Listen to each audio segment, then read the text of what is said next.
Il y a des personnes qui ne croient plus en l'amour. Ils croient que l'amour vrai n'existe plus. L'amour réel existe. Et s'il y a une chose que Dieu veut faire dans cette saison, c'est nous démontrer combien il nous aime.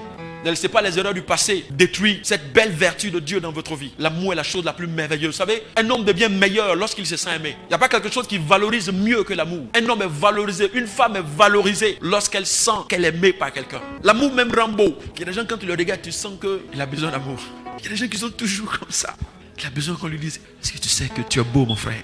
Quand Dieu dit qu'il t'aime et que c'est sa nature, il est en train de te dire en fait, rien de tout ce que tu vas faire par la suite ne va l'amener à t'aimer davantage. Parce que le jour qu'il t'a dit qu'il t'aime, il a bloqué le compteur en ce qui concerne l'amour. Peu importe ce que tu vas faire demain, en fait, il ne t'a pas aimé avec réserve. Pour dire non, il y a des choses quand tu vas commencer à faire, je vais t'aimer davantage. Non, le jour qu'il t'a dit qu'il t'aimait, le compteur a été bloqué. Il n'y a rien que tu feras encore sur terre qui va l'amener à t'aimer davantage. Toute la réserve d'amour qu'il avait ce jour-là, il te l'a donné totalement et définitivement. C'est comme ça que Dieu nous aime. Son amour pour toi n'a rien à voir avec ce que tu fais ou ce que tu ne fais pas. Parce que c'est sa nature. Il est amour. Il ne peut rien faire d'autre que d'aimer. Pas d'aimer avec réserve, mais il aime totalement. Je vois des personnes qui disent, moi quand je rencontre quelqu'un, j'aime totalement jusqu'à ce qu'on me blesse. Dieu, même quand tu le blesses, il continue de t'aimer. Il ne se rétracte pas quand on le blesse.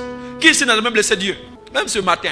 Mais pourquoi est-ce que nous traitons nos frères alors que Dieu ne nous traite pas de cette façon? Moi, il m'a blessé. Moi, je ne veux plus rien avoir à faire avec lui. Quand je le vois, c'est Lucifer même que je vois. Et puis tu viens dans la maison de Dieu. Car il est clos. Celui que tu adores là, il est amour. La Bible dit tel il est, tel nous sommes. Est-ce que tu crois que tu es comme lui? Ton adoration est fausse. C'est ce que la Bible appelle les faux adorateurs. Parce que lui, il aime même quand il est blessé. Il ne peut pas faire autre chose que d'aimer. Les gens sont en train de se rappeler. Parce que quand c'est comme ça, Dieu te ramène dans la pensée le visage de quelqu'un. Tu dis, lui là, c'est le fils du diable. Dieu ne peut pas me dire d'aimer Norbert. Dieu ne peut pas me dire ça. Dieu ne peut pas me dire ça. Le pasteur n'est qu'à passer à autre chose. Il n'est qu'à laisser cette affaire d'amour là. On nous a invités, vous venez écouter la parole. Il n'est qu'à prêcher en partie. Norbert quoi. Et puis le visage de Norbert vient, quelqu'un qui a sa tête, tu visualises comme ça. Norbert, sous tes yeux. Dis à quelqu'un, il faut aimer Norbert. Il ne faut pas que les gens qui nous regardent en ligne là, quelqu'un s'appelle Norbert va se fâcher.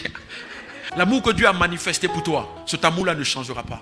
Même s'il arrive aujourd'hui que tu tombes dans le péché, Dieu va continuer de t'aimer. Même s'il arrive aujourd'hui que tu ne lises plus ta Bible, Dieu va continuer de t'aimer. S'il arrive aujourd'hui que tu n'arrives plus à prier, Dieu va continuer de t'aimer. Mais c'est toi qui vas arrêter de l'aimer. Lui ne va pas changer à ton endroit, mais toi tu vas changer. Parce que tu vas commencer à culpabiliser. Tu vas commencer à te juger. Et tu vas fuir comme Adam, tu vas aller te cacher loin de sa face. Tu vas ouvrir des portes à Satan dans ta vie. Mais Dieu va continuer de t'aimer. Beaucoup de chrétiens croient que Dieu les aime quand ils font le bien et Dieu se rétracte quand ils commencent à faire le mal. Beaucoup de chrétiens croient que Dieu les aime chaque fois qu'ils viennent à l'église, qu'ils sont fidèles à Dieu, qu'ils paient leur dîme, ils sont obéissants, ils sont soumis. Et quand ils commencent à se détourner de Dieu, Dieu arrête de les aimer. Dieu n'a pas le cœur d'un homme. Parce que pourquoi des personnes qui n'ont pas connu l'amour paternel ou l'amour maternel ont du mal à comprendre l'amour de Dieu? Il faut que Dieu fasse une guérison. Il faut qu'il d'abord y ait une guérison dans le cœur des gens pour qu'ils finissent par accepter que Dieu peut les aimer de façon inconditionnelle. Il y a des personnes que tout ce qu'elles ont gagné dans leur vie était parce qu'elles avaient donné quelque chose en retour. Elles ne croient pas en l'amour inconditionnel de Dieu. Qu'est-ce que ça veut dire aimer inconditionnellement? Ça veut dire aimer sans intérêt, aimer sans rien attendre en retour.